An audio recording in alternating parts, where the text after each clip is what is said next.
The Coronation Hall doors burst open with such force that the ancient iron hinges screamed, and Nora Dalton stumbled through them like a drunk woman fleeing a crime scene, her arms windmilling as she tried to catch her balance on marble floors so polished they might as well have been ice. Every head in the cavernous chamber turned toward her, every single one. There were hundreds of them, maybe thousands, all pale as moonlight, all dressed in clothes that looked like they had been stolen from a museum exhibit on European royalty, all staring at her with eyes that reflected the candlelight like animal eyes caught in headlights. The silence that followed her graceless entrance was so absolute that Nora could hear her own heart hammering against her ribs, could hear the ridiculous squeak of her sneakers against the floor as she finally steadied herself. At the far end of the hall, on a raised dais beneath vaulted ceilings painted with scenes of battles and bloodshed, stood a man who made every other person in the room look like a pale imitation of beauty. His hair was white as fresh snow, falling past his shoulders in waves that caught the light from 1,000 candles. His skin had the luminous quality of marble, perfect and cold and utterly inhuman. He wore black velvet and silver, and on his head sat a crown of twisted metal that looked like thorns and bones fused together. His eyes, impossibly dark against that pale face, locked onto hers. The entire coronation had stopped. "I'm so sorry," Nora gasped, her voice echoing in that terrible silence. "I was looking for the bathroom, and I got completely lost, and these doors looked exactly like the other doors, and I didn't mean to interrupt anything important. I'll just—" She tried to back up, but the doors had swung shut behind her, and when she reached for the handles, they wouldn't budge. She pulled harder, panic rising in her throat like bile, because even though she had no idea what was happening here, every instinct she possessed was screaming at her to run. "Stop!" The word came from the man on the dais, and it wasn't loud, but it filled the entire space like thunder. Nora's hands froze on the door handles. She couldn't have moved if her life depended on it, and she had the sinking feeling that it might. He descended from the dais with movements that were too fluid to be human, too graceful, like he was floating rather than walking. The crowd parted for him without anyone saying a word, creating a path directly to where Nora stood frozen against the doors. As he approached, she could see details she'd missed from a distance. The way his features were almost too perfect, too symmetrical, as if carved by an artist who didn't understand human imperfection. The way he moved without making a sound. The way his eyes weren't just dark, but completely black, no white visible at all. "You are human." He said it like he was identifying a particularly interesting species of insect. "Yes," Nora managed, her voice coming out as a squeak. "Very human, extremely human, and very lost and very sorry. And if you could just let me leave, I promise I won't tell anyone about your, costume party." Something that might have been amusement flickered across his face, though it was gone too quickly to be sure. He stopped about 3 feet away from her, close enough that she could see the way candlelight played across his features, close enough that she realized with a jolt of pure terror that he wasn't breathing. His chest didn't move at all. "This is not a costume party, human girl. This is my coronation as Vampire King of the Northern Territories." His voice was accented, old world, the kind of accent that spoke of centuries rather than decades. "And you have just walked into a room full of creatures who have not fed in 3 days as part of the purification ritual." The words took a moment to sink in. When they did, Nora's knees went weak. "Vampires," she whispered. "You're saying you're all vampires." Finally, she comprehends. This came from someone in the crowd, a woman with white hair piled high on her head and wearing a gown that looked like it cost more than Nora's car. Her tone was mocking, cruel. The man in front of her, the king, apparently turned his head slightly, and the woman immediately fell silent. When he looked back at Nora, she could have sworn she saw something protective flash in those black eyes, but that made no sense at all. "What is your name?" he asked. "Nora. Nora Dalton." She couldn't believe she was having a normal conversation with someone claiming to be a vampire king, but what else was she supposed to do? "Look, I don't know if this is some kind of elaborate joke or if I'm having a very vivid nightmare, but I really just want to go home." "You cannot." He said it with absolute finality. "You have witnessed a sacred ritual. You have seen faces that are meant to remain hidden from the human world. If I allow you to leave, You become a threat to every vampire in this room." "I won't tell anyone." Nora's voice rose with panic. "Who would believe me anyway? I'll just go home and forget this ever happened, and you would be hunted down within hours and killed." He said it matter-of-factly, as if discussing the weather. "There are members of my court who would see your loose tongue as a threat they cannot tolerate. The moment you left this castle, your life would be forfeit." Nora felt tears burning in her eyes, burning in her. This couldn't be happening. She'd just been trying to find her way back to the tour group, the stupid historical castle tour she'd joined on a whim, because she was spending a semester abroad in Romania and her roommate had convinced her it would be fun. The tour guide had said to stay with the group, but Nora had needed to use the bathroom, and she'd gotten turned around in the endless corridors, and now apparently she was going to die because she couldn't follow simple directions. "Please," she whispered. "I have a family. I have friends. I'm only 22. I just want to go home." Something changed in his expression. The cold, regal mask slipped just slightly, revealing something that might have been empathy or memory or pain. He studied her face for a long moment, and Nora had the strangest sensation that he was looking past her tears and her fear to something deeper. "What is your name?" she asked suddenly, desperately trying to make herself real to him, trying to be a person rather than a problem to be solved. He raised one pale eyebrow. "You ask my name even as you beg for your life? I want to know who I'm talking to." "I am Draven Vayne, recently crowned King of the Northern Territories, Lord of 7 vampire houses, and Keeper of the Old Bloodlines." He said it without boasting, just stating facts. "And you, Nora Dalton, have placed me in an impossible position." "How is it impossible?" A male voice called from the crowd. "Kill the human and be done with it. We have a coronation to complete." Draven's head snapped toward the speaker with such speed that Nora gasped. When he spoke, his voice had dropped to something dark and dangerous. "No one in this room will touch her. Is that understood?" The silence that followed was different from before, charged with tension and surprise. Nora could see vampires exchanging glances, could practically feel their confusion radiating through the space. "My lord," a different voice spoke up, this one female and carefully respectful. "If you show mercy to a human who has intruded on sacred rites, you will appear weak. This is your first act as king. How you handle this will set the tone for your entire reign." Draven's jaw tightened, and for the first time, Nora saw genuine conflict in his expression. He turned back to her, and when he spoke, his voice was low enough that only she could hear. "I am bound by laws older than your country," he said quietly. "If I simply let you go, I will be challenged for the throne before dawn. But I find myself reluctant to kill someone whose only crime was getting lost looking for a bathroom." Despite her terror, Nora felt a hysterical laugh bubble up in her chest. "This is insane. This whole thing is insane." "Yes," he agreed, and there was something almost like a smile playing at the corners of his mouth. "It is rather, isn't it?" He turned to face the assembled vampires, though he positioned himself slightly in front of Nora, a detail she noticed even through her fear. When he spoke, his voice carried the weight of absolute authority. "This human will not be harmed. She will remain under my personal protection until I have decided how to handle this situation. Anyone who attempts to circumvent my will in this matter will answer to me directly." The crowd erupted in protests, angry voices overlapping each other, but Draven raised one hand and they fell silent immediately. The casual display of power was terrifying and mesmerizing in equal measure. "The coronation is concluded," he declared. "I am your king, whether you approve of my first decision or not. This gathering is dismissed." For a moment, Nora thought there would be a revolt. The tension in the room was thick enough to cut with a knife. But one by one, the vampires began to file out through various doors, though many of them shot venomous looks in Nora's direction as they passed.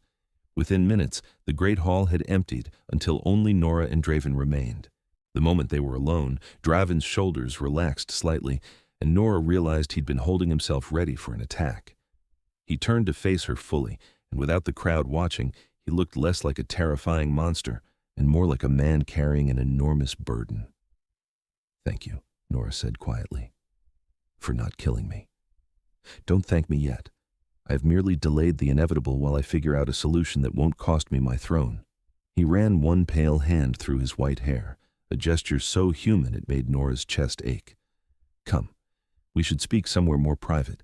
These halls have ears, and I have made enough enemies tonight without giving them more ammunition." He started walking, and after a moment's hesitation, Nora followed.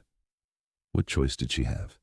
She was in a castle full of vampires, in a country where she barely spoke the language, with no idea how to get out or where to go even if she could. Her only option was to trust the vampire king who had just saved her life, at least for now. He led her through corridors that grew progressively less grand and more intimate until they reached a heavy wooden door. He pushed it open to reveal a study lined with books that looked ancient enough to crumble at a touch. A fire burned in an enormous fireplace, and the warm light it cast made the space feel almost cozy despite the circumstances. "Sit," Draven said, gesturing to a chair near the fire. "You're shaking." Nora hadn't realized she was, but now that he mentioned it, she could feel tremors running through her entire body. Shock, probably. She sank into the offered chair, grateful to be off her unsteady legs. Draven moved to a cabinet and poured something dark red into a crystal glass. For a horrible moment, Nora thought it was blood, but when he handed it to her, she could smell wine. "Drink," he commanded. "It will help with the shock." She took a sip, more because she didn't know what else to do than because she actually wanted it. The wine was rich and complex, probably older than she was, and it did help warm the cold knot of fear in her stomach. Draven settled into the chair across from her, moving with that unnatural grace. In the firelight, he looked less otherworldly, though no less beautiful. Nora found herself staring at him, trying to reconcile the creature from the Coronation Hall with the person sitting across from her now. "How long have you been a vampire?" she asked, then immediately regretted it. "Sorry, is that rude to ask?" "No more rude than asking someone's age, I suppose." There was amusement in his voice. "I was turned in the year 1247. I've been walking this earth for nearly 800 years. The number was incomprehensible. Nora tried to imagine living for 8 centuries, and failed completely. "That's a long time." "It is an eternity," Draven said softly. "Longer than you can possibly imagine. I have seen empires rise and fall.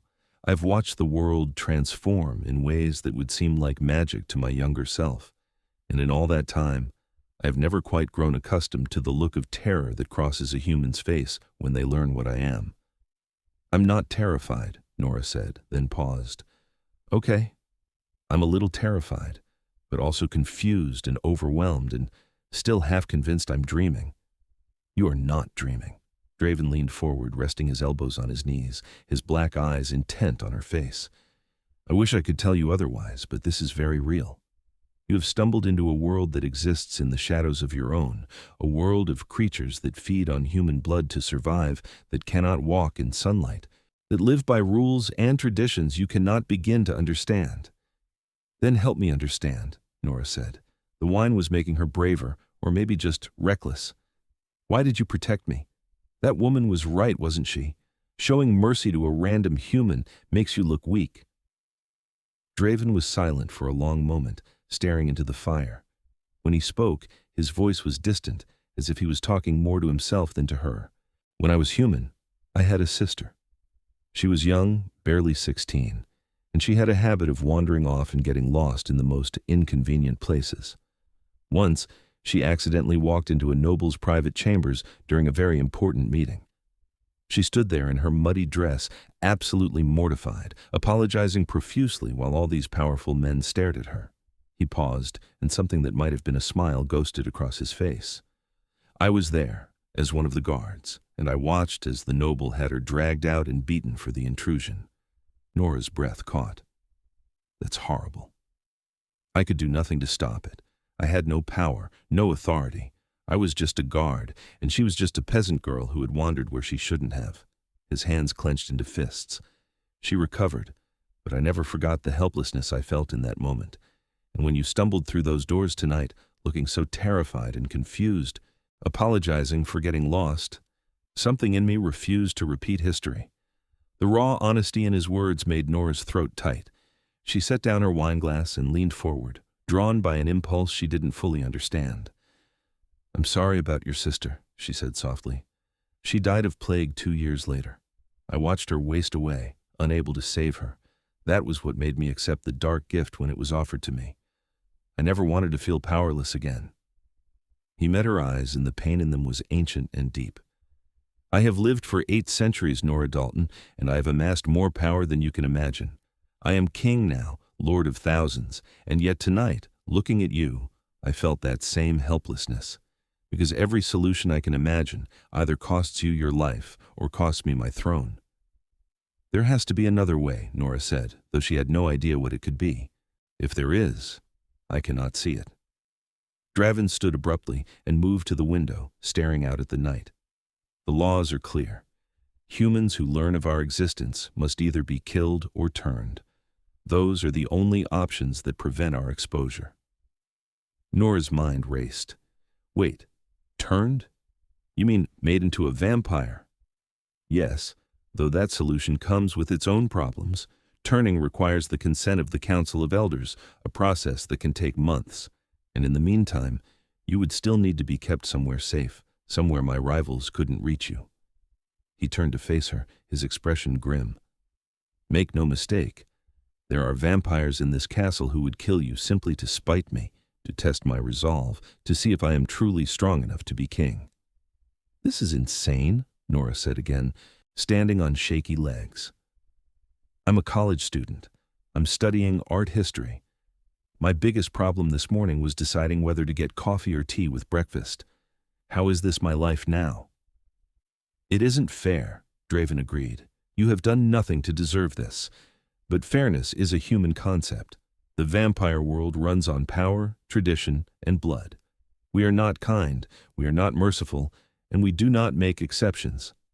Except you just did, Nora pointed out. You made an exception for me.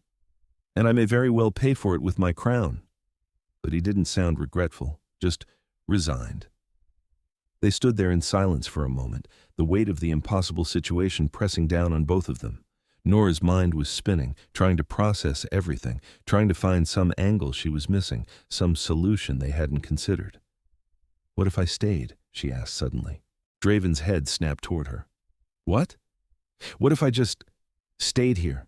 You said I'd be hunted if I left, and turning me would take months of paperwork or whatever, but what if I just stayed in the castle under your protection? Would that work?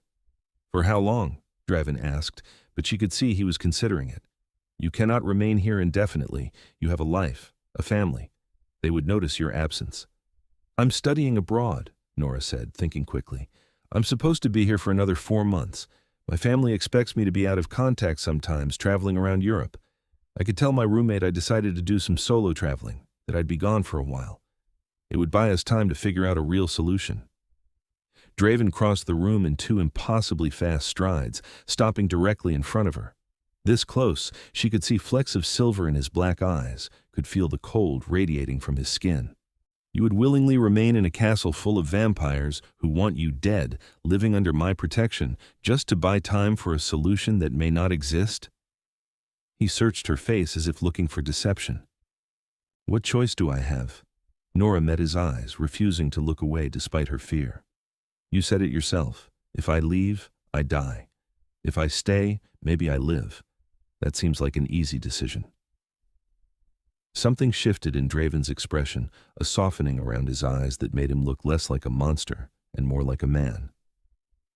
You're either very brave or very foolish.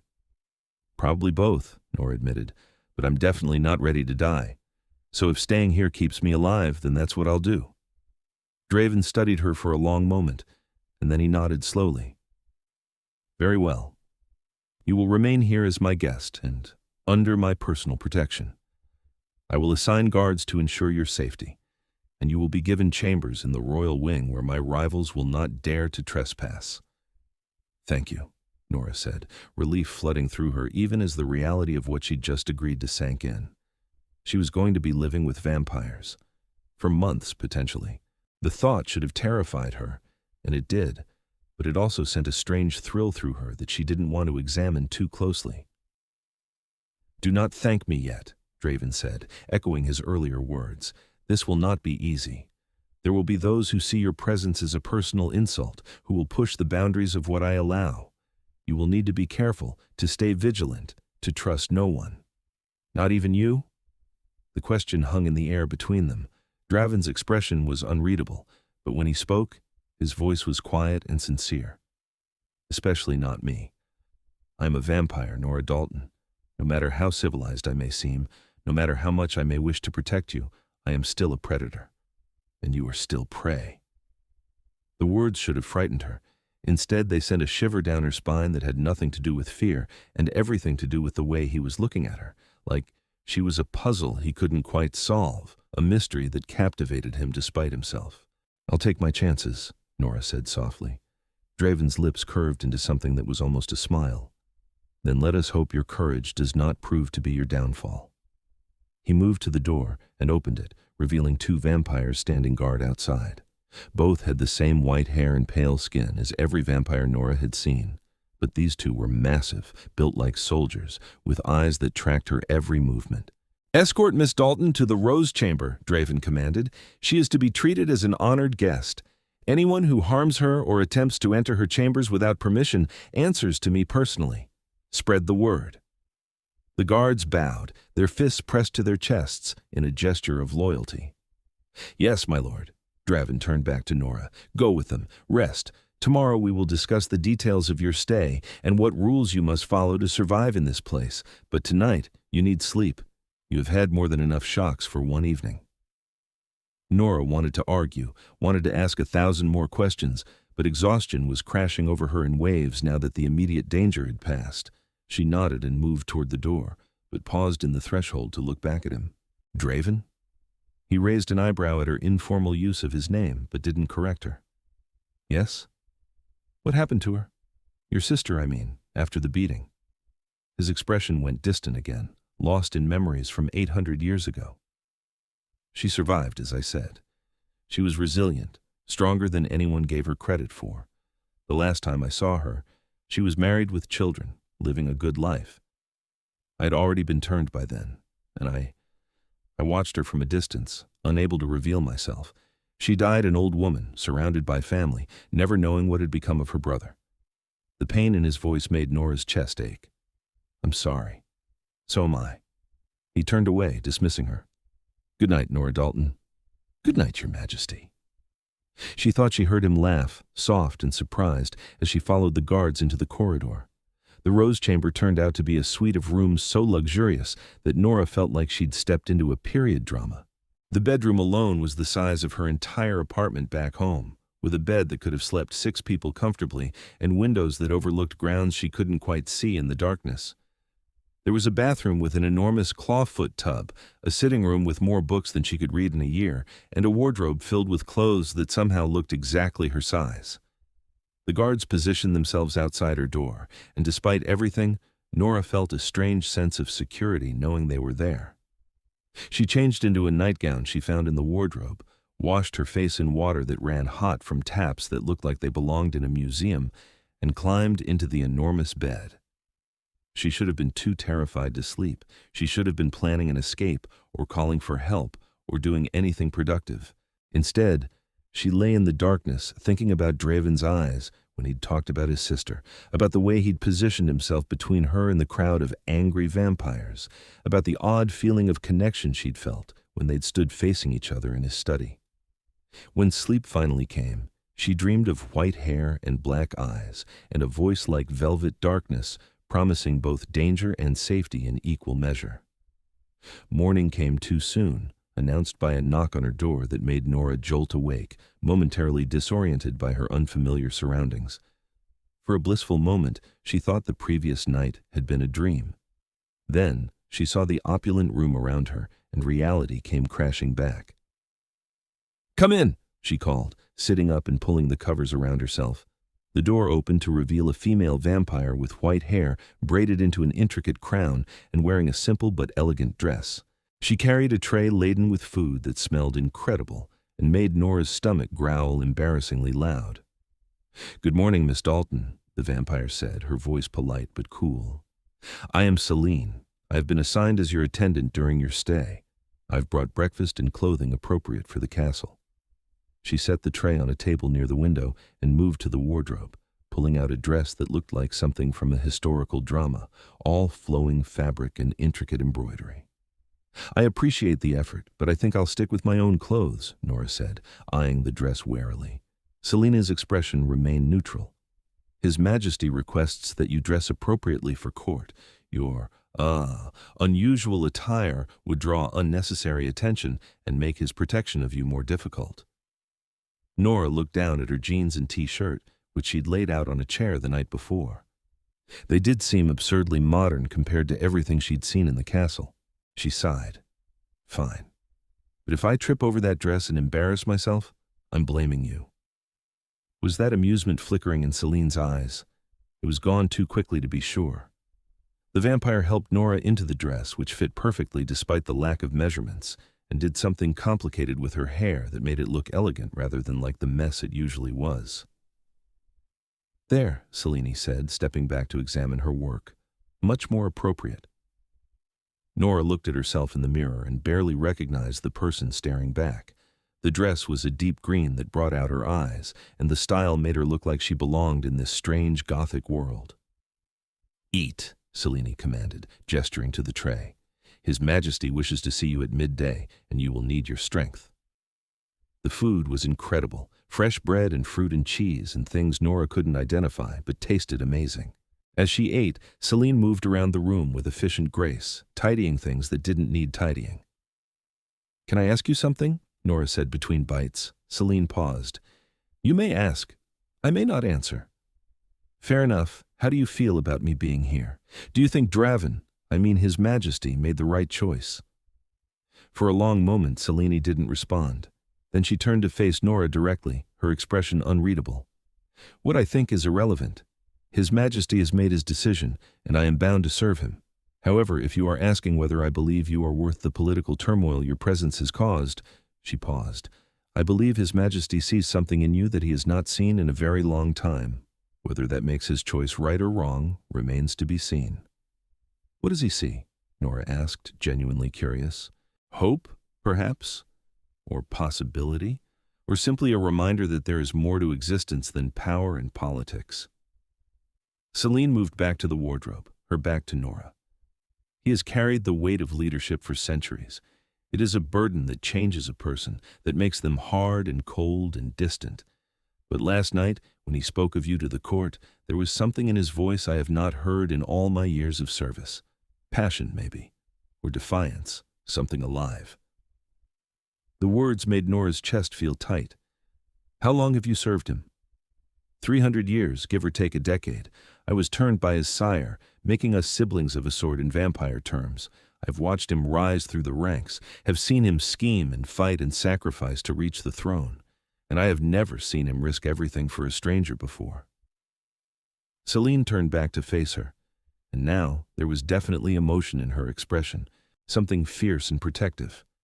"So do not make me regret supporting his decision. Do not prove to be unworthy of the risk he has taken." "I'll try my best," Nora said quietly. Selene nodded, apparently satisfied. "Finish your breakfast. I will return shortly before midday to escort you to His Majesty's private chambers." She left in a whisper of fabric, and Nora was alone with her thoughts in a tray of rapidly cooling food. She forced herself to eat, knowing she'd need the energy for whatever came next. True to her word, Selene returned just before noon to escort Nora through the castle's labyrinthine corridors. In daylight, the place was even more impressive, all soaring ceilings and ancient stonework and windows covered with heavy drapes to block out the sun. They passed other vampires in the halls, all of whom stopped to stare at Nora with expressions ranging from curiosity to hostility. "Ignore them," Selene murmured. "They are testing you, looking for weakness. Show fear, and you will be seen as prey." Nora lifted her chin and kept her expression neutral, even when a male vampire deliberately stepped into her path, forcing her to walk around him. She could feel his eyes on her back as she passed, could practically feel his hunger, but she refused to look back. They reached a set of ornate doors guarded by the same two vampires from the night before. The guards nodded to Selene and opened the doors without a word. Draven's private chambers were less formal than his study, more lived in. There were books scattered across surfaces, maps pinned to walls, and a desk covered in papers that looked important. Draven himself stood at the window, staring out at the grounds below. He'd changed into different clothes, still formal but less ceremonial, and his white hair was pulled back from his face. He turned when they entered, and Nora was struck again by how beautiful he was, how otherworldly. In the daylight filtering through the heavy drapes, his skin seemed to glow. "Thank you, Celine. Leave us." Celine bowed and departed, closing the doors behind her. Nora stood awkwardly in the center of the room, unsure what to do with her hands. "You look well," Draven said, his black eyes taking in her dress. "I trust you slept?" "Eventually. It took a while for my brain to stop screaming about the impossibility of everything." Nora managed a weak smile. "How about you? Do vampires sleep?" "We do, though not as humans do. We enter a death-like state during the day when the sun is at its strongest. It is not rest so much as suspension." He moved away from the window, gesturing for her to sit in one of the chairs near his desk. "But I did not summon you here to discuss vampire sleeping habits. We need to establish rules for your safety." Nora sat, smoothing her skirts in a way that felt absurdly old-fashioned. "I'm listening." Draven remained standing, a position of power that she suspected was deliberate. "First and most important, you do not leave the royal wing without an escort, not for any reason. There are vampires in this castle who would see killing you as a way to undermine my authority, and I cannot protect you if you wander off alone." "Understood." "Second, you do not accept food or drink from anyone except Celine or myself. Vampire blood can be used to create thralls, humans who are bound to their master's will.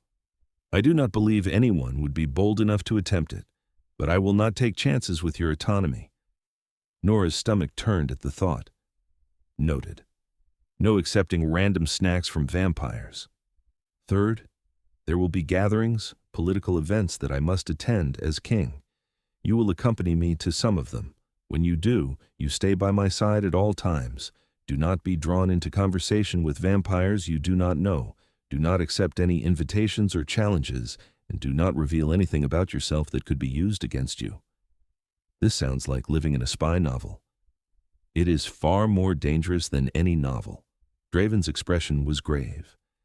"You must understand, Nora. Vampire politics are vicious. We have lived too long, accumulated too much power, and have too few things that can actually threaten us.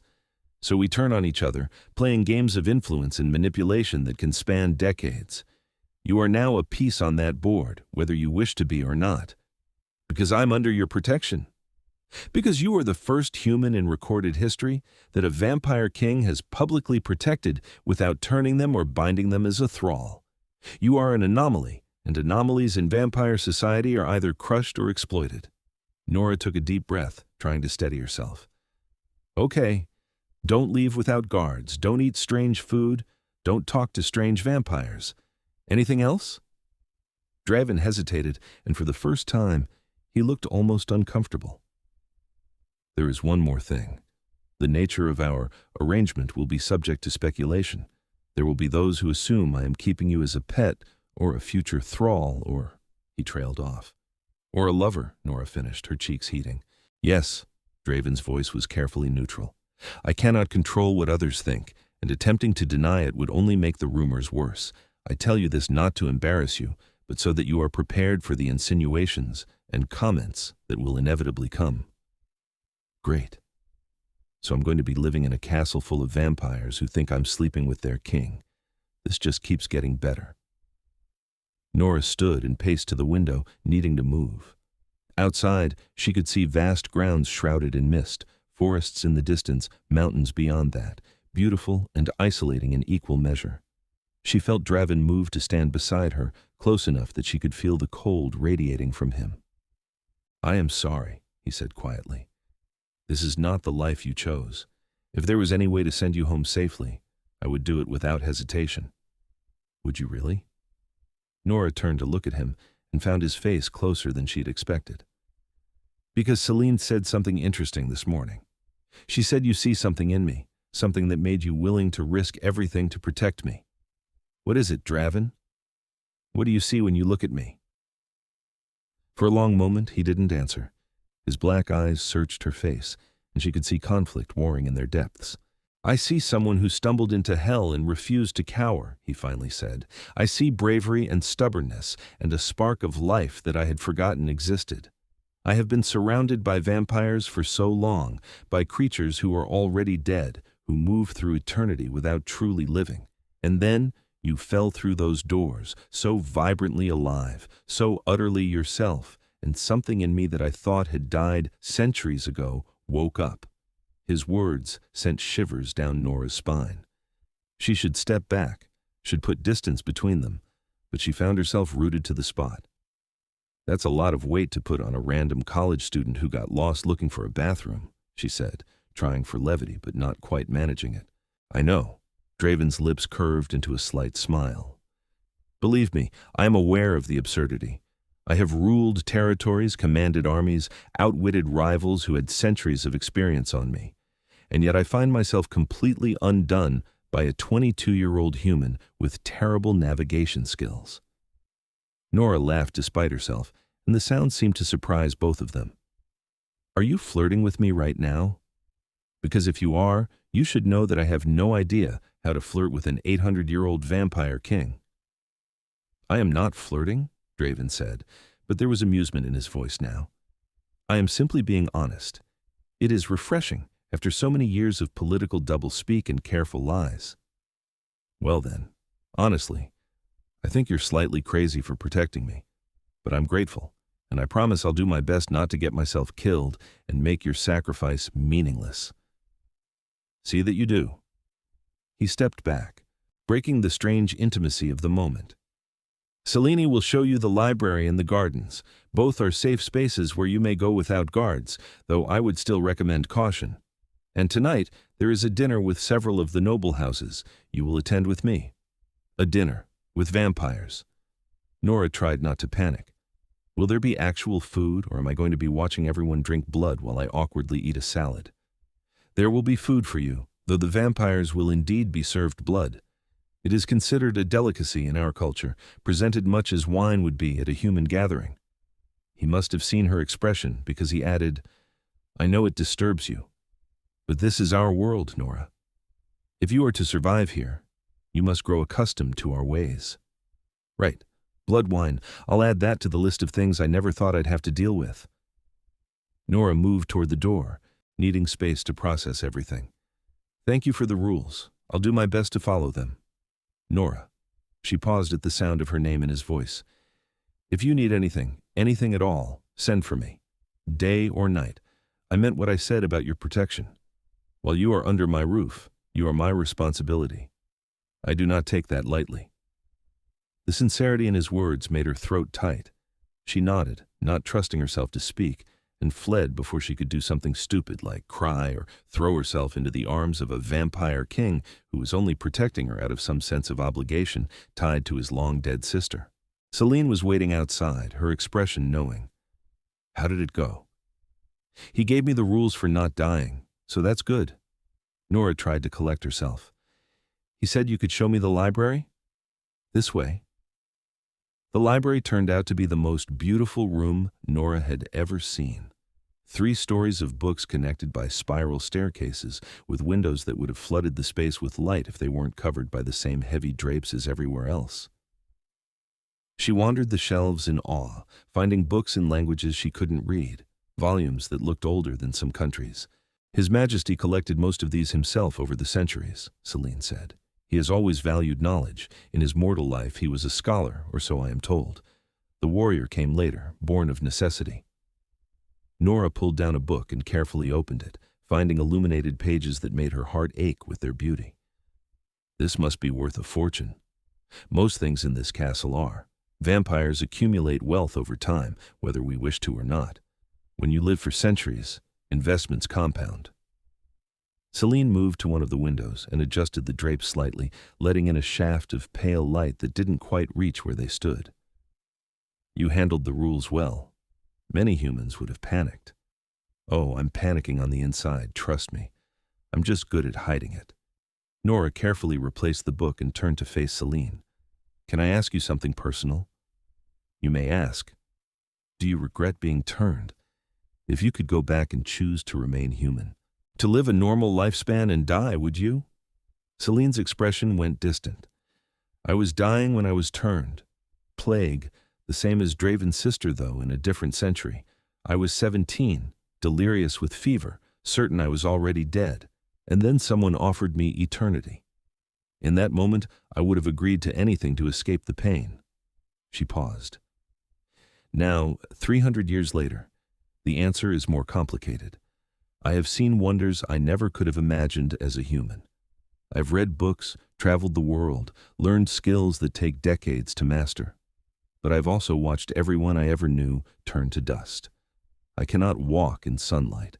I can never have children, never grow old with a partner, never experience any of the small mortal joys that once seemed so important. So, is it worth it? I do not know. Ask me in another 300 years. But there was something sad in Celine's eyes that suggested she already knew the answer and simply didn't want to say it out loud. They spent the rest of the afternoon in companionable silence, Celine reading while Nora explored the library, losing herself in books and trying not to think about the dinner that awaited her that evening. When the sun began to set beyond the drapes, Celine stood and closed her book with a decisive snap.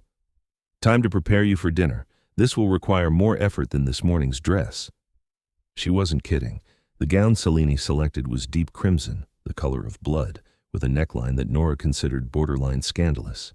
Celine did something elaborate with her hair, pinning it up with jeweled clips that probably cost more than Nora's education, and produced a necklace of silver and rubies that felt heavy around her throat.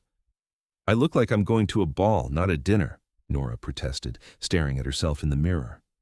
You are making a statement, Celine corrected.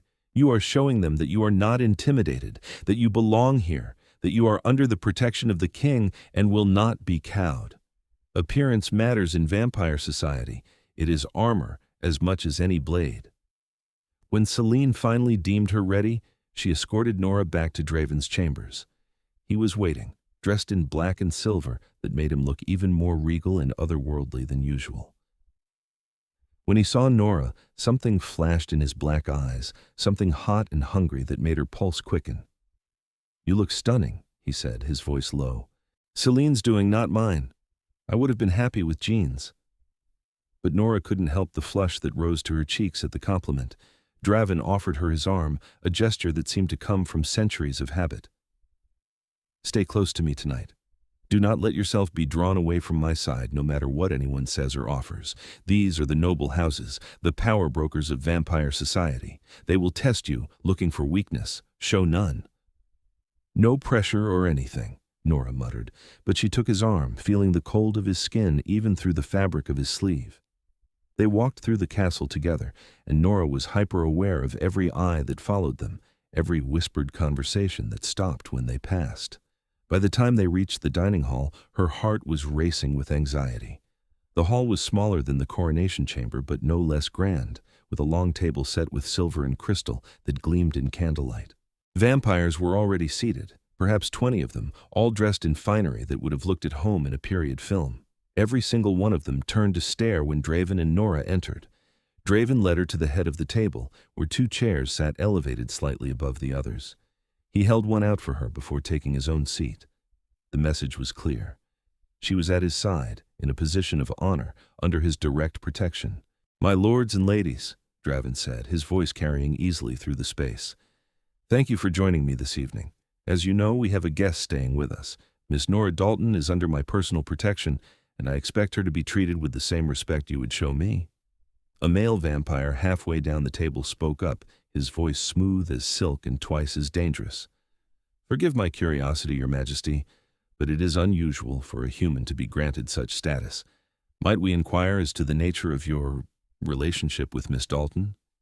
You may inquire, Lord Constantine, but I am under no obligation to answer questions about my private affairs. Draven's tone was pleasant, but firm.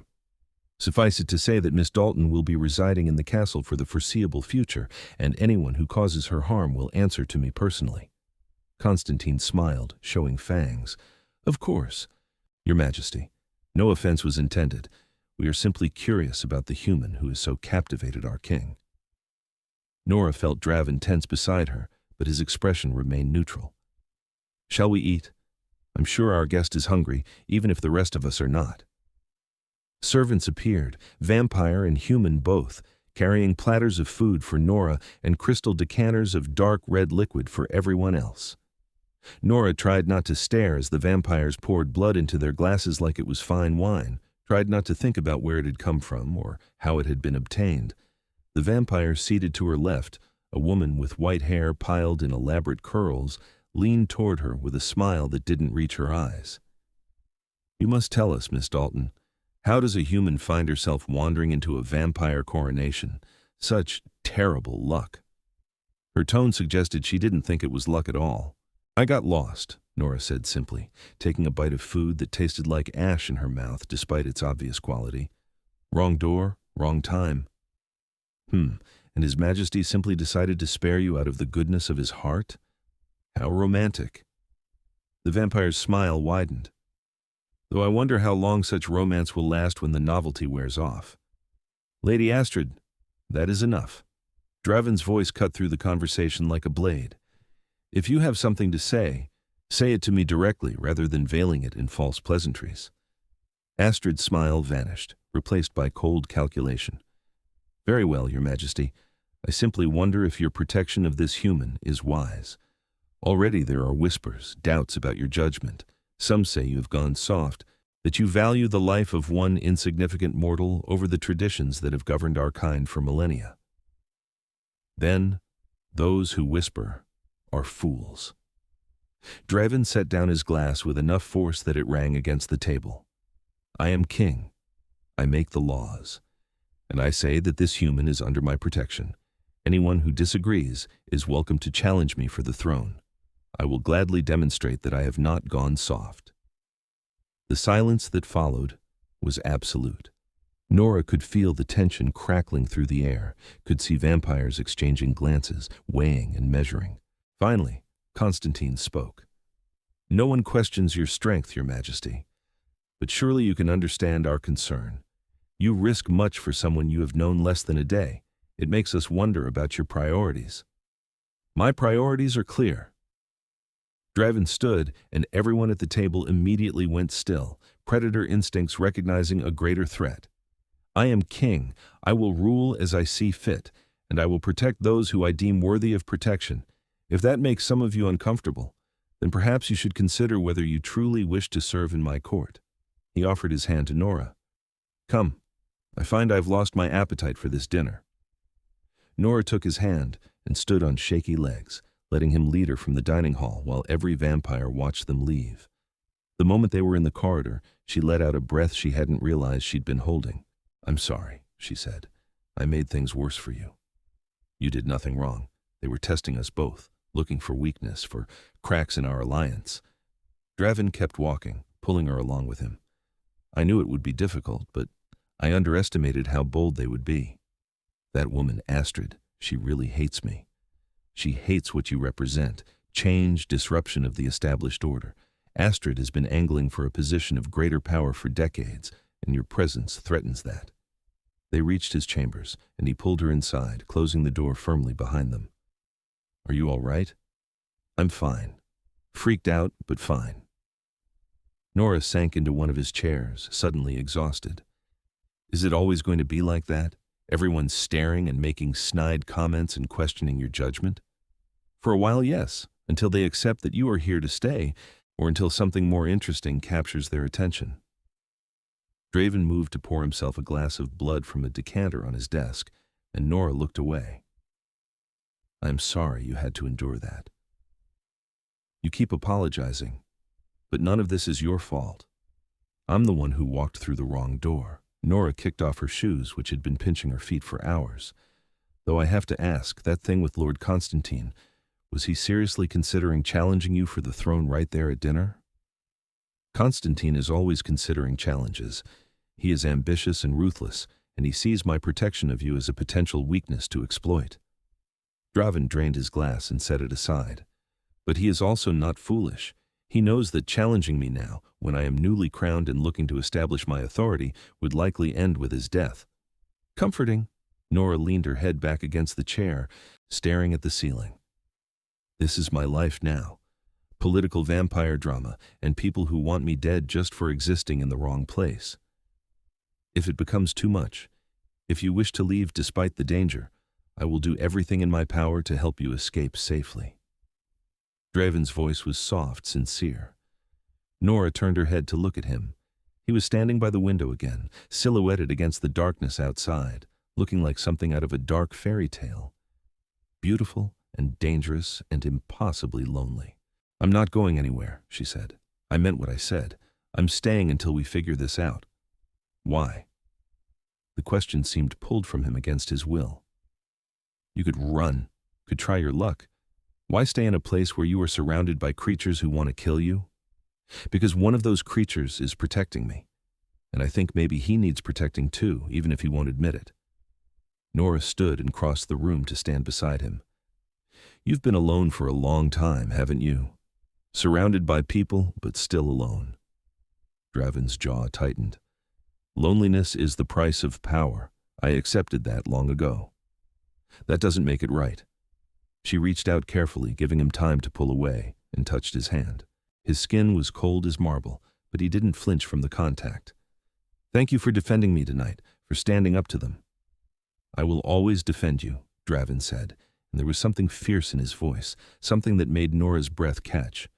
"While you are under my protection, I will let nothing harm you. That is my vow. Even if it costs you your throne, even then." They stood there in the darkness, hands touching, neither quite willing to break the moment. Nora knew she should step back, should maintain some kind of professional distance, but she found herself drawn to him in a way she couldn't quite explain. Maybe it was just gratitude, or maybe it was something more dangerous. "I should go," she finally said, though she made no move to leave. "It's late." "Stay." The word was quiet, almost hesitant. Not for anything inappropriate, simply, "Stay. Talk with me. It has been so long since I had a conversation with someone who did not want something from me, who was not calculating angles or plotting power plays. I find I enjoy your company." Nora smiled. "Well, when you put it like that, how can I refuse? What do you want to talk about?" They talked for hours, sitting in his chambers while the night deepened outside. Draven told her about his human life, about growing up in a world so different from the modern one that it seemed like fantasy. Nora talked about her family, her studies, her dreams of becoming an art curator someday. They discussed books and art and history, finding common ground despite the centuries between them. As dawn approached, Draven grew quieter, and Nora realized that he must be feeling the pull of the sun even through the heavy drapes. "You need to rest," she said gently. "I should let you sleep." "I find myself reluctant to let you go." Draven stood, stretching slightly. "These hours have been pleasant. More pleasant than I can remember in a very long time." "We can do it again tomorrow night," Nora offered. "If you want." "I would like that very much." He walked her to the door, and when he opened it, Selene was waiting outside, as if she'd known exactly when Nora would emerge. "I will see you at dinner tomorrow," Draven said. "Try to stay out of trouble during the day." "No promises," Nora replied with a grin that made him shake his head. As Selene escorted her back to her chambers, Nora found herself smiling, despite everything. Yes, she was trapped in a castle full of vampires who wanted her dead. Yes, her life was in constant danger. But somehow, in the middle of all that chaos, she'd found something unexpected. She'd found a friend. The next few weeks fell into a strange routine. Nora spent her days in the library or the gardens, always accompanied by guards, reading and exploring and trying not to think too hard about the impossible situation she was in. Selene became less of a guard and more of a companion, teaching Nora about vampire culture and politics, helping her navigate the complex social hierarchy of the castle. Evenings were spent with Draven. Sometimes there were formal dinners with the noble houses, events where Nora had to wear elaborate gowns and endure hostile stares and veiled insults. But other nights were private, just the two of them talking for hours about everything and nothing. Nora found herself looking forward to those private evenings more than she wanted to admit. Draven was brilliant and funny in a dry, sarcastic way that caught her off guard.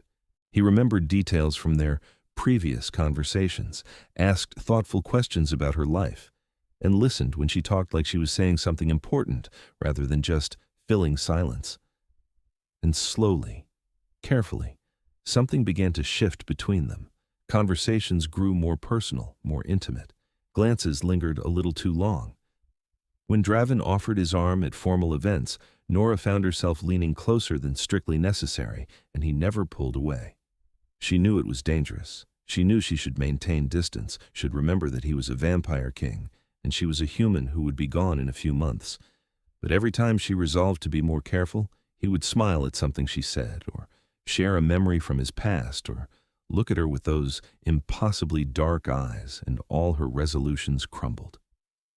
One evening, about a month into her stay, they were in his study when a commotion outside drew their attention. Draven moved to the window and went very still. "What is it?" Nora asked, joining him. "A challenge." His voice was tight. "Constantine has finally made his move." Below, in the courtyard, Nora could see Lord Constantine standing with a group of vampires, all of them armed with swords that gleamed in the moonlight. Her stomach dropped. "He's challenging you for the throne?" "So it appears." Draven turned from the window, his expression hard. "I must go meet him. You stay here where it's safe." "Like hell I'm staying here." Nora grabbed his arm before he could leave. "I'm coming with you." "Absolutely not. This is vampire business, and it could turn violent. Everything about my life has been dangerous since I walked through those doors. I'm not hiding in your chambers like a coward while you fight." She met his eyes, refusing to back down. "Besides, this is partly because of me, isn't it? Because you protected me. So I should be there." Draven looked like he wanted to argue, but something in her expression stopped him. "Fine. But you stay behind me, and if I tell you to run, you run. Understood?" "Understood." They descended to the courtyard together, Nora's hand on Draven's arm, her heart racing with fear and adrenaline. The vampires assembled there turned to watch them approach, and Nora could see hunger and anticipation in their expressions. Constantine stepped forward, a smile playing at his lips. "Your Majesty, how kind of you to join us." "What is the meaning of this, Constantine?" Draven's voice was cold, every inch the king. "If you wish to challenge me, there are proper channels." "I am well aware of the channels. I am also aware that you have grown distracted, more concerned with protecting your human pet than with the actual business of ruling." Constantine gestured to Nora with barely concealed contempt. "So I am issuing a formal challenge, as is my right under vampire law. We duel at dawn, winner takes the throne. And if I refuse? Then you abdicate by default, and I become king anyway." Constantine's smile widened. "You see, I have you cornered. Either you fight me and risk losing, or you refuse and lose anyway. Either way, your reign ends tomorrow." Nora could feel Draven's fury radiating from him, but his voice remained steady. "Very well, I accept your challenge. We duel at dawn in the traditional manner. Are there any other petty power plays you wish to attempt, or are we done here?" "Just one more thing." Constantine's eyes slid to Nora, and something in his expression made her blood run cold. "When I win, the human becomes my property. I think I shall enjoy breaking her, showing her what happens to mortals who forget their place." Draven moved so fast that Nora barely saw it. One moment he was beside her, the next he had Constantine by the throat, lifting him off the ground despite the other vampire's considerable size. "If you touch her, if you even look at her wrong, I will tear you apart so slowly that you will beg for death long before I grant it." Draven's voice was nothing but cold rage. "Challenge me for my throne if you wish, but leave Nora out of this." "Can't do that, I'm afraid." Constantine gasped out the words despite the hand crushing his throat. "She's part of the prize. Your weakness made manifest." Draven threw him to the ground hard enough to crack the stone and turned to the assembled vampires. "Let me make something very clear to all of you. Nora Dalton is not a prize to be won or a tool to be used against me. She's a person under my protection, and that protection does not end if I lose the throne. Anyone who harms her after tomorrow will still have to answer to me, king or not." He took Nora's hand and pulled her back toward the castle, leaving Constantine coughing on the ground behind them. Once they were inside, out of sight of the courtyard, Draven sagged against the wall, and Nora realized his hands were shaking. "Hey," she said softly, reaching up to touch his face. "It's going to be okay. You're going to win. You don't know that. His black eyes were anguished when they met hers. Constantine is old, powerful, and he has been planning this for weeks while I have been distracted with me, Nora finished. This is my fault. No. Draven caught her hand where it rested against his cheek, holding it there. This is not your fault. Constantine was always going to challenge me eventually. Your presence simply gave him an excuse to do it sooner. If you lose because of me, if something happens to you. Nora couldn't finish the sentence. The thought of Draven being destroyed, of never seeing him again, made her chest ache in a way she didn't want to examine. Then you run, Draven said firmly. Celine will help you escape. I have already given her instructions and resources to get you safely out of the country if this goes badly. I'm not leaving you. You have to. He pulled her close, wrapping his arms around her, and Nora pressed her face against his chest, even though she couldn't feel a heartbeat there. Promise me, Nora, promise me that if I fall tomorrow, you will run and save yourself. I cannot die knowing that you will suffer because of me. Nora wanted to argue, wanted to refuse, but she could hear the desperation in his voice. I promise, she whispered, hating herself for the lie even as she spoke it. There was no way she was leaving him, not when he was fighting because he'd protected her. They stood there in the corridor, holding each other, until finally Draven pulled back. His expression was determined, the warrior she'd seen glimpses of rising to the surface. I need to prepare. The duel is at dawn, which means I have only a few hours. He touched her face gently, his cold fingers tracing the line of her cheek. Stay in your chambers. Lock the door. Let no one in except Celine. I will come for you when this is over. You better, Nora said, trying to sound brave despite the tears threatening to spill. Because we still have months of evening conversations ahead of us, and I want to hear the story about the time you met Michelangelo. Draven's lips curved into a sad smile. If I survive tomorrow, I will tell you every story you wish to hear. That is a promise. He kissed her forehead, a gentle press of cold lips that made Nora's breath catch, and then he was gone, disappearing down the corridor with that inhuman speed. Nora stood alone in the darkness, her hand pressed to where he'd kissed her, her heart breaking. Celine appeared from the shadows, her expression grim. Come, Miss Dalton, we should get you secured in your chambers. Is he going to win? Nora asked as they walked. Be honest with me. Celine was quiet for a long moment. His Majesty is a skilled fighter, one of the best I have seen in my centuries, but Constantine is older, and he has been planning this. It will be close. And if he loses, then we run as he instructed. There are horses ready, supplies packed. I will get you to the border before Constantine can consolidate his power. Celine's voice was matter of fact, but Nora could see pain in her eyes. But let us hope it does not come to that. In her chambers, Nora paced restlessly, unable to sleep despite the late hour. She kept thinking about Draven preparing for battle, about the possibility that she might never see him again. When had he become so important to her? When had conversations in his study become the highlight of her day? When had she started falling for a vampire king? The realization hit her like a physical blow. She was in love with him.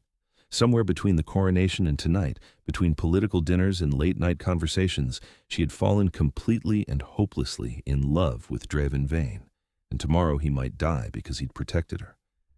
The unfairness of it made her want to scream, but screaming wouldn't help, wouldn't change anything. So instead, Nora did the only thing she could do. She waited, watching the darkness outside her window gradually lighten to gray as dawn approached, and she prayed to whatever gods might listen that Draven would survive. When the sun broke the horizon, Nora heard it. The clash of metal on metal, the sounds of battle echoing across the courtyard. She ran to her window, pressing her face against the glass, trying to see what was happening. Below, in the space between the castle and the surrounding walls, Draven and Constantine fought with swords that moved too fast for her to follow. Both vampires were bleeding from multiple wounds, their white skin stained with dark blood. They moved with inhuman grace and speed, and Nora could only watch in helpless horror as they tried to destroy each other. Constantine landed a blow that sent Draven staggering, and Nora's heart stopped. But Draven recovered, spinning and slashing in a move too quick to track, and suddenly Constantine's sword arm was hanging useless, severed nearly through. The battle should have been over then. But Constantine wasn't done. He lunged forward, ignoring his ruined arm, and caught Draven in a grapple that sent both of them crashing to the ground. They rolled across the courtyard, fangs and claws replacing swords, fighting with primal ferocity. Nora couldn't watch. She turned away from the window, her hands pressed over her mouth to hold back a sob. She couldn't lose him. Not now, not when she'd just realized how much he meant to her. The sounds of fighting stopped. Silence fell over the courtyard, absolute and terrifying. Nora forced herself to look back out the window. Draven stood in the center of the courtyard, covered in blood, breathing hard despite not needing to breathe at all. At his feet lay Constantine, his head separated from his body, already beginning to crumble to ash in the morning light. He had won. Nora sagged against the window frame, relief flooding through her so intensely she felt dizzy. He was alive. He had survived. She was halfway to the door before she remembered his instruction to stay locked in her chambers. She hesitated, then decided she didn't care. She needed to see him, needed to know he was truly all right. The corridors were full of vampires, all of them talking in hushed, shocked tones. Nora pushed through them, ignoring their stares, until she burst into the courtyard where Draven still stood, alone now except for the ashes of his defeated challenger. He turned at her approach, and the expression on his face when he saw her made her heart ache. Relief and joy and something deeper, something he'd been carefully hiding until now. "You were supposed to stay in your chambers," he said, "but there was no heat in it. I don't follow instructions very well. You should know that by now." Nora stopped a few feet away from him, suddenly uncertain. "You're hurt. I'll heal. The wounds are not serious." He was still staring at her like she was something precious and fragile. "You should not be out here. The sun is rising. You're standing in it. I am newly fed and powerful enough to withstand it for a short time, but it is not comfortable." Even as he spoke, Nora could see his skin beginning to redden slightly where the light touched it. "And then let's get you inside." She crossed the remaining distance and took his hand, heedless of the blood that covered him. "Come on." He let her lead him back into the castle, back to his chambers where the heavy drapes blocked out the dangerous sun. Once inside, Nora turned to look at him properly. The wounds were already healing, vampire regeneration working its magic, but he still looked exhausted. "You scared me," she said quietly. "When I saw you fighting, when Constantine had you on the ground, I thought—" "I know." Draven reached out and pulled her close, wrapping his arms around her despite the blood. "I'm sorry. I'm so sorry." They stood there, holding each other, and Nora felt something shift between them, some final barrier crumbling. When she pulled back to look up at him, she found him already looking down at her, his black eyes intense. "Nora," he said, her name a question and a prayer and a confession all at once. She rose up on her toes and kissed him. For a moment, Draven went absolutely still, frozen in shock. Then he made a sound low in his throat and kissed her back with a desperate intensity that stole her breath. His lips were cool but not cold, moving against hers with centuries of experience, and Nora felt like she was drowning in the best possible way. When they finally broke apart, both breathing hard, Draven rested his forehead against hers. "I have wanted to do that since the night you stumbled through those doors," he confessed. "But I did not want to take advantage, did not want you to feel obligated because I was protecting you." "I don't feel obligated," Nora said firmly. I don't even have words for what I feel. This is crazy and impossible and probably the worst idea I've ever had, but I'm falling for you, Draven. Maybe I've been falling since that first night." "This cannot work," Draven said, but he was still holding her close, contradicting his own words. "You are human. I am vampire. You will age and die while I remain unchanged. There is no future for us.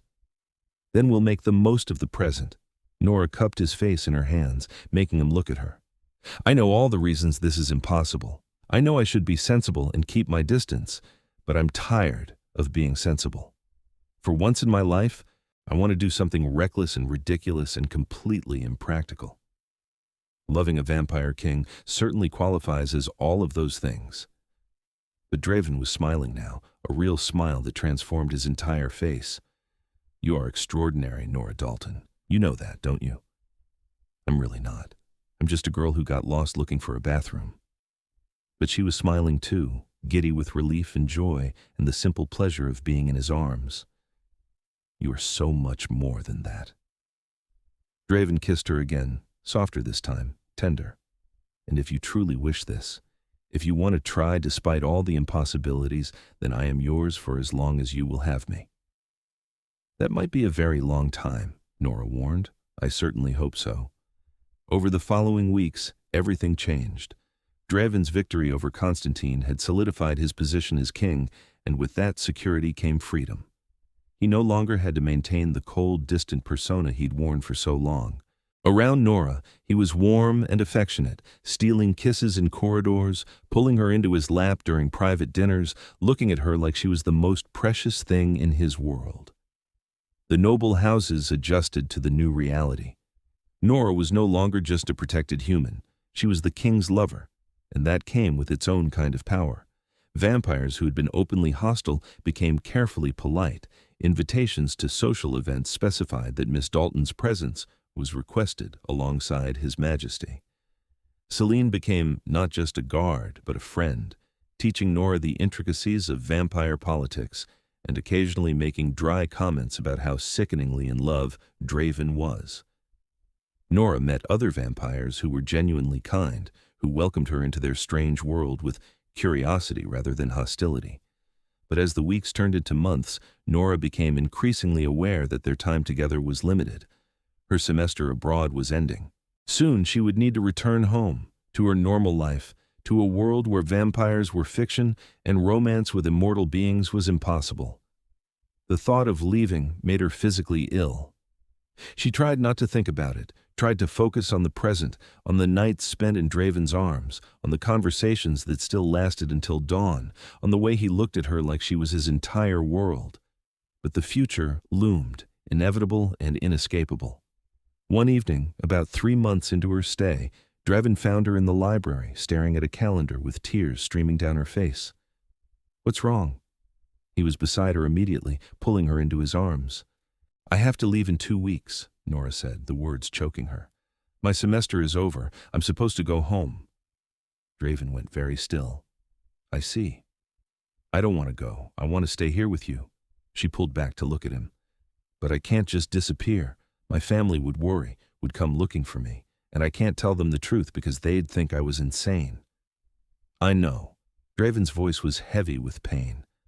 "I have been thinking about this, dreading this moment. I knew it was coming, but I convinced myself we had more time. There has to be a solution, some way we can be together."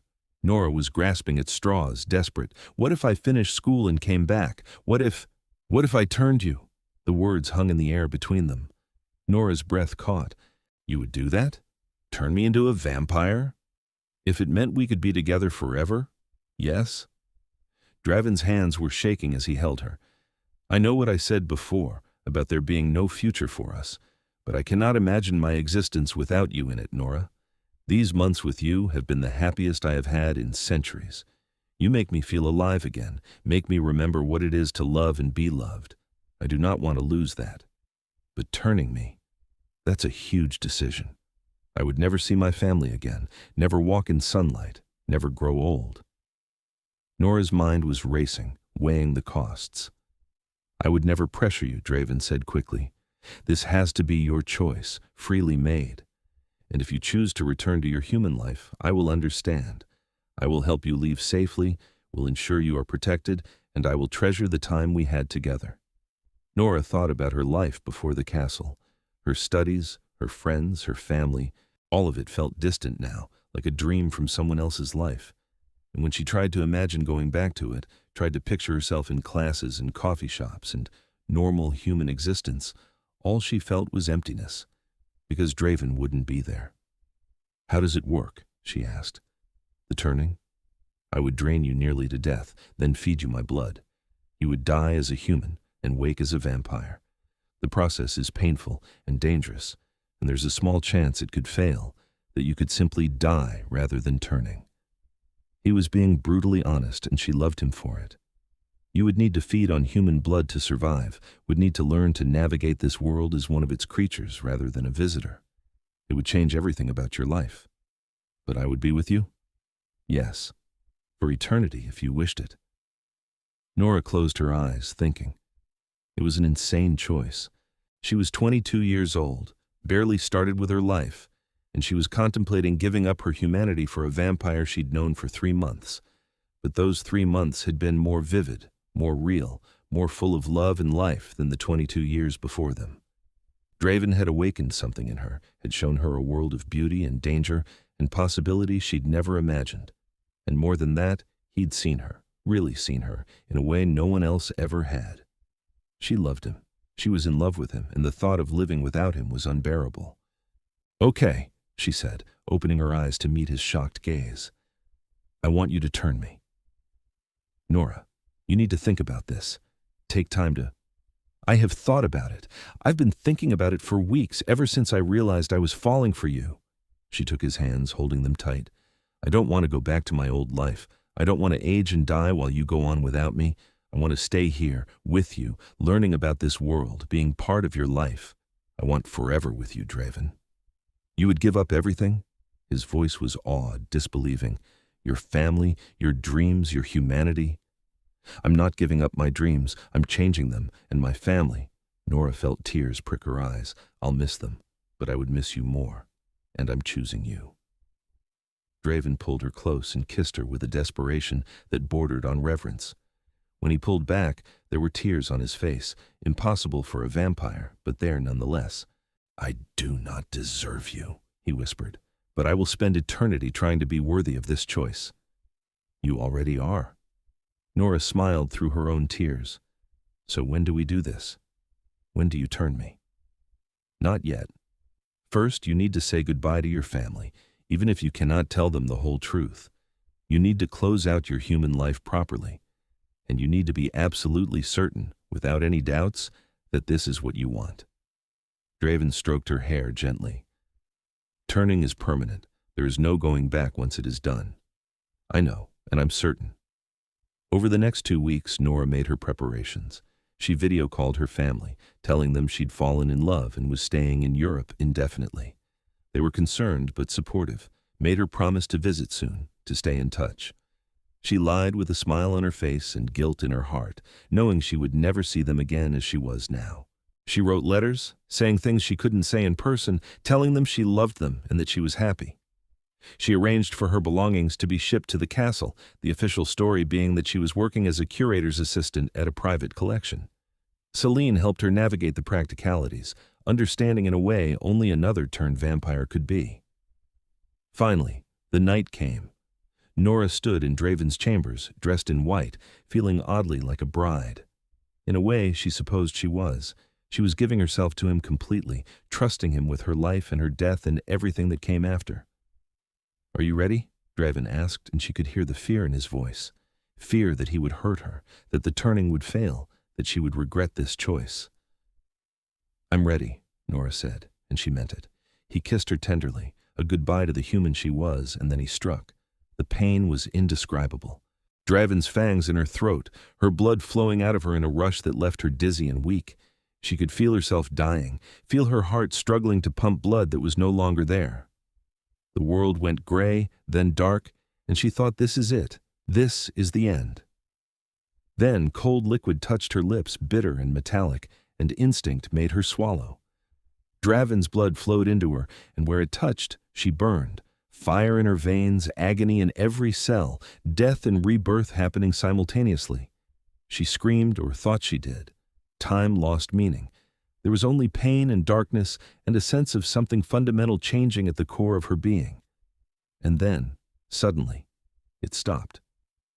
Nora opened her eyes and the world was different. Colors were sharper, sounds were louder. She could smell things she'd never noticed before.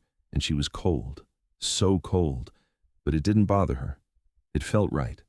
She sat up slowly, and Draven was there, watching her with anxious eyes. "How do you feel?" he asked. Nora took inventory. Her heart was still, silent in her chest. Her reflection in the mirror across the room showed skin paler than before, eyes that seemed to reflect light. But she felt strong, powerful, more alive than she ever had as a human. "I feel incredible," she said, and her voice sounded different to her own ears. "Did it work? Am I—" "You are vampire," Draven confirmed, and the relief in his voice was palpable. The turning was successful. You are one of us now. Nora looked at her hands, flexing fingers that moved with new strength and grace. She was vampire. She was immortal. She would never age, never die, never be separated from Draven. I can hear your heartbeat, she said suddenly, focusing on the sound. Wait, no, that's not a heartbeat. What is that? My blood moving through my veins. Vampires do not have beating hearts, but our blood still circulates slowly. Draven moved closer, taking her hand. How do you feel? Are you in pain? No pain, just everything is so intense. Is it always like this? It will fade slightly as you adjust, but yes, the heightened senses are permanent. You will need to learn to filter them, to focus on what matters and ignore the rest. He was studying her face carefully. And you will need to feed soon. The hunger will come, and when it does, it will be overwhelming. As if summoned by his words, Nora felt something stir in her stomach. Not hunger as she'd known it, but something deeper, more primal. A thirst that made her throat ache. I feel it, she whispered. The hunger. Draven nodded and moved to pull a cord that summoned servants. Within moments, a human appeared, one of the castle staff who Nora recognized. The woman looked nervous but willing as she approached. This is how we feed in civilized vampire society, Draven explained. Willing donors who are paid well for their service and protected under our laws. You drink enough to satisfy the hunger, but not enough to harm them. I will show you. He demonstrated with practiced ease, his fangs extending to pierce the woman's wrist, drinking for just a few moments before withdrawing and sealing the wound with a touch. Then he stepped back and gestured for Nora to approach. The smell of fresh blood made Nora's fangs extend instinctively, and she felt the hunter rise in her, the predator that now lived under her skin. But Draven's hand on her shoulder steadied her, reminded her that she was still herself, still in control. She fed carefully, following Draven's guidance, and the taste of blood was unlike anything she'd experienced. Rich and complex and utterly satisfying in a way that made her previous human meals seem like pale imitations of sustenance. When she withdrew, the woman thanked them and left, apparently none the worse for wear. Nora stood there, processing the enormity of what she'd just done. I drank someone's blood, she said faintly. You did, and you did it well, with control and care. Draven pulled her into his arms. You are a natural at this, Nora. I knew you would be. The following weeks were a blur of learning and adjustment. Draven taught her to control her strength, to move with vampire speed, to use her new senses effectively. Selene helped her understand the social aspects of vampire life now that she was one of them, rather than a protected human. The noble houses welcomed her with varying degrees of enthusiasm, but all of them acknowledged her as Draven's mate, which came with significant power and status. And through it all, Draven was there. Patient and loving and endlessly supportive as she navigated her new existence. They were partners now, in truth, equals in a way they couldn't have been when she was human. One evening, about a month after her turning, Draven took her to the roof of the castle. The sun had just set, painting the sky in shades of purple and gold, and the view was breathtaking. I wanted to show you this, he said, wrapping his arms around her from behind as they stood at the edge of the battlements. This is my kingdom, the territory I rule, and I want you to rule it with me. Nora turned in his arms to face him. What are you saying? Draven pulled out a ring, silver with a ruby that gleamed like blood in the fading light. I'm saying that I love you, Nora Dalton. I have loved you since you stumbled into my coronation, looking lost and terrified, and so beautifully alive. I'm saying that I want you by my side, not just as my lover, but as my queen, my partner in all things. Will you marry me? Nora felt tears prick her eyes, though whether vampire tears or just the ghost of human emotion, she wasn't sure. Yes, she said, her voice shaking with joy. Yes, absolutely yes. He slipped the ring onto her finger and kissed her as the last light faded from the sky, leaving them in the darkness that was now their domain. And Nora thought about the path that had led her here, the wrong turn that had somehow brought her to exactly where she was meant to be.